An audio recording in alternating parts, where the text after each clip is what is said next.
Hi, this is Jo Casey from Bounce and emotionallyresilient.com. And today I'm going to talk to you about the perspective that time can give us. And it's particularly helpful when we're looking to improve our resilience, especially at work. And I want you to think back to a time in maybe in your teens and your formative years, something that felt really, really important at the time. I remember oh gosh, I remember there being a record that had came out, and I can't even tell you who it was by. And I remember begging my mum to let me to buy this record on the day that it came out, and she wouldn't let me. And it felt so important at the time, and now I can't even remember the name of the record. And that's just an illustration about what time does to us. It helps to put things into perspective a little bit. And that's something that we can desperately need when we're right in the eye of the storm, we're having a particularly stressful time. I'm going to give you an example.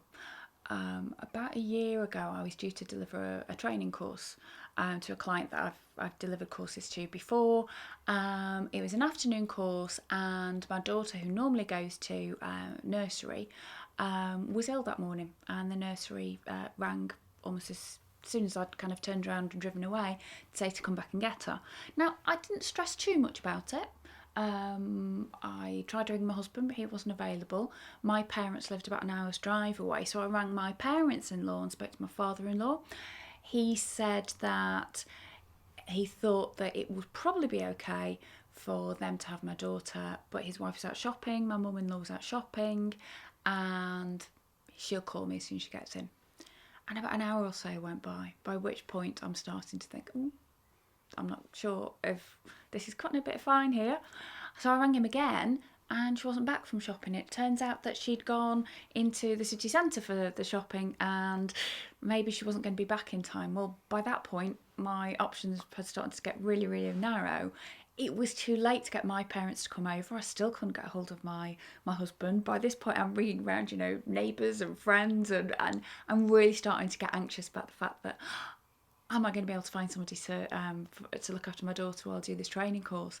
And it got to the point where I was so wound up, I was on the verge of tears with it, because it felt like the biggest disaster in the world. I was going to have to do something I hated, which was to let a client down. I knew that they wouldn't have time to let the delegates know before they got there.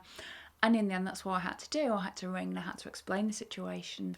And the client was, obviously not pleased about it, but was relatively understanding. Now, the 10-10-10 principle. 10 days after that incident, I had already managed to redo the session that I was due. We'd rearranged it. The delegates had been able to come, and in fact some additional delegates were able to come to the next session, and so the relationship with the client had been, I think, pretty much recovered. I gave them a discount and threw in some extra things. 10 months from then, well, now probably about 10 months ago, I've got a really good story to illustrate my point. The relationship with the client is still really strong, and I've learnt a few things about maybe I need to have some additional backup plans in place as to if that happens again with my daughter, because obviously little kids, they get ill quite regularly. 10 years from now, is this going to be an issue at all? Probably not. Probably not, other than if I ever happen to see this video again, or I doubt the client will remember. I doubt I'd remember. So actually, that thing that at the time felt like massive disaster and had me on the verge of tears, just with a bit of time, isn't that important at all. So this is your exercise. This is your technique for today. When you find yourself really up against it, when you find yourself really at that point of, oh my God, getting yourself really, really stressed and wound up about something. Maybe it's a report that you don't think you're going to get in time, or some other one of those things that feels like a disaster when you're in work. Say to yourself, okay, in 10 days' time, how will this be? Or how will this feel? In 10 months' time, how will this be? And in 10 years' time, how important will this be? And whilst it doesn't make the issue or the incident go away, it starts to reduce the amount of importance that you'll be putting on it. and gives you that bit of perspective. And by giving that, what it does is it reduces your stress level, which allows you to start thinking that bit more logically, which allows you to be actually more able to come up with a creative solution to the problem that's going to make it resolved in a much better way for you.